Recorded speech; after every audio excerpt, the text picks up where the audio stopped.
Everyone, स्वागत है आपका स्ट्रेटजी पीसीएस में। आज है संडे एंड आज हम डिस्कस करेंगे वीकली जो इंपॉर्टेंट करंट अफेयर्स हुए, इवेंट हुए, the Hindu, the Times of India, Dainik Jagran. यहाँ से हम कवर करेंगे। We will also cover the questions that we have already informed you during the week. We will do a revision session of that, right? So what we are going to do, we are going to do revision of what we have learned. We will cover news from the Hindu, we will cover news from the Times of India. तो miss मत करना, this is going to be very interesting session and you are going to love it. So the first, Assam government ने recently repeal कर दिया है Muslim marriage act. Muslim marriage act क्यों repeal कर दिया है? क्योंकि बात हो रही है यूनिफॉर्म सिविल कोड की. यूनिफॉर्म सिविल कोड दिया गया है डायरेक्टिव प्रिंसिपल में अंडर आर्टिकल 44 की सभी देश के सभी नागरिकों के लिए एक यूनिफॉर्म सिविल कोड जारी होना चाहिए. तो असम गवर्नमेंट ने अब क्या किया, मुस्लिम मैरिजेस एंड डिवोर्स एक्ट जो कि 1935 का था उसको इन्होंने रिपील कर दिया है. ठीक है, चलते हैं नेक्स्ट टॉपिक पे. इसरो मैंने कहा है पापा detect solar wind impact of coronal mass injection. तो बेसिकली ये पापा है क्या? PAPA is an energy and mass analyzer designed for in situ measurement of solar wind electrons and ions in the low energy range. It has two sensors, the solar wind electron energy probe and the स्वीकार. ठीक, इतना पता होना चाहिए कि पापा एक sensor है, एक स्वीप एंड स्वीकार, दो इसके पार्ट हैं. That's it for this news. Next, कर्नाटकों में मंदिरों पर टैक्स लगाने वाला बिल विधानसभा में भी खारिज कर दिया गया है. ठीक है, इसमें था कि 10 लाख से अधिक और 1 करोड़ रुपए तक के मंदिरों में 5% और 1 करोड़ रुपए से अधिक और की कमाई करने वाले मंदिरों में 10% टैक्स वसूल करने का प्रावधान किया गया था.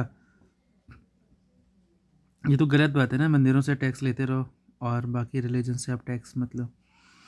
तो एनीवेज ये कांग्रेस की सरकार है, वहाँ पे इनको झटका लग गया है और अभी क्या है कि ये बिल निरस्त कर दिया गया है. चलते हैं नेक्स्ट न्यूज़ पे. असम सरकार ने निरस्त किया मुस्लिम विवाह और तलाक पंजीकरण कानून. अभी हम डिस्कस कर चुके हैं. दुबई ने भारतीय पर्यटकों के लिए 5 साल का बहु प्रवेश वीज़ा लॉन्च किया है. किस देश ने लॉन्च किया है? दुबई ने लॉन्च किया है. इसकी खास बात क्या है कि ये जिसके पास होता है उसको 90 डेज़ तक अपने देश में रहने की अनुमति देता है और समान अवधि के लिए एक बार इसको बढ़ाया जा सकता है. ठीक, चले नेक्स्ट न्यूज़ पे देखते हैं क्या थी इस वीक की न्यूज़. एवरेस्ट पर चढ़ाई करने के लिए अभी इलेक्ट्रॉनिक चिप को अनिवार्य कर दिया है नेपाल ने. कह रहा अच्छा, विश्व की सबसे ऊंची चोटी है माउंट एवरेस्ट, कहाँ पर? नेपाल में है. वहाँ पे चढ़ाई करने के लिए इलेक्ट्रॉनिक चिप को अनिवार्य किस देश ने किया है? नेपाल ने किया है. ठीक है, चलते हैं नेक्स्ट क्वेश्चन पे.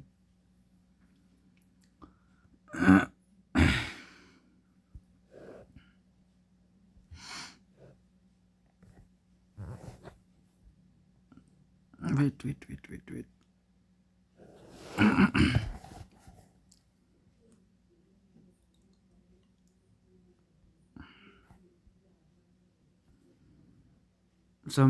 सम टेक्निकल प्रॉब्लम, कंटिन्यू करते हैं. तो थोड़ा सा और बता देते हैं आपको. चलिए, hunger and famine grip what on Gaza stocks of resolution Egypt in Cairo. तो इसराइल की जो ठुकाई, हमास वालों की ठुकाई जो गाजा कर रहा है, तो अभी उसको रेजोल्यूशन की बात चल रही है इजिप्ट की राजधानी कैरो में. बस इतना सा जानना है इसके बारे में. DPIs to help add 1 trillion to Indian economy by 2030.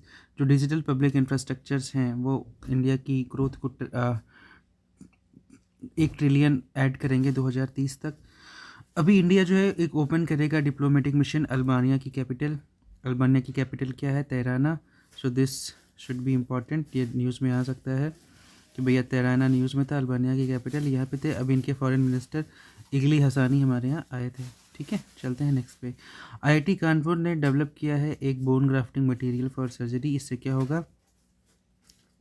ये जो तुम्हारा बेस्ड है, ये बेस्ड है नैनो हाइड्रोक्सी पैटाइट मटेरियल पे, जो कि नेचुरल बायोलॉजिकल बोन को मिमिक करता है.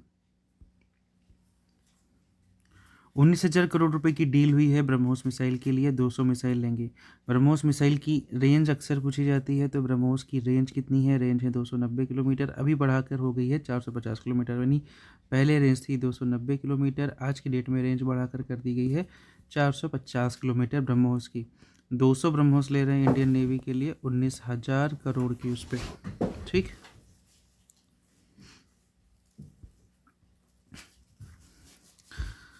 AIMEC बहुत इंपॉर्टेंट है, India middle east economic corridor, और ये कहाँ कहाँ से होकर जाएगा ये न्यूज़ में हमको लेना ही पड़ेगा। चलिए नेक्स्ट क्वेश्चन पे चलते हैं। विश्व पितामह of Indian judiciary Farid Narasimha पिछले हफ्ते की उनकी मृत्यु हो गई है। ये एक जूरिस्ट थे, ठीक है। बाकी हमने अपने न्यूज़ आर्टिकल्स में कवर कर लिया है। So thanks for watching. Strategy PCS group को ज्वाइन जरूर करिए। थोड़ा सा और बता देते हैं, ये हमने एक ऐप लॉन्च कर दी है अपनी, इसको APK फाइल हमारे टेलीग्राम चैनल से आप उठा सकते हैं। So from here you can connect all these things, ठीक है। क्वेश्चंस क्विजेस हम करते रहते हैं। सो अगर आप हमारे टेलीग्राम चैनल का हिस्सा बनना चाहते हैं तो आप स्ट्रैटेजी PCS करके सर्च करिए और हमारे चैनल पर आ जाइए। हमें ये ज़रूर बताइए कि आपको ये वीडियो कैसा लगा, कमेंट बॉक्स में कमेंट करके ज़रूर बताइएगा। थैंक्स फॉर वॉचिंग, शुक्रिया, जय हिंद, टाटा, बाय बाय। कल फिर मिलेंगे, कल हम क्विज करेंगे, संडे को हम न्यूज़पेपर डिस्कस करेंगे, ठीक है, सारे न्यूज़पेपर। चलो बाय बाय।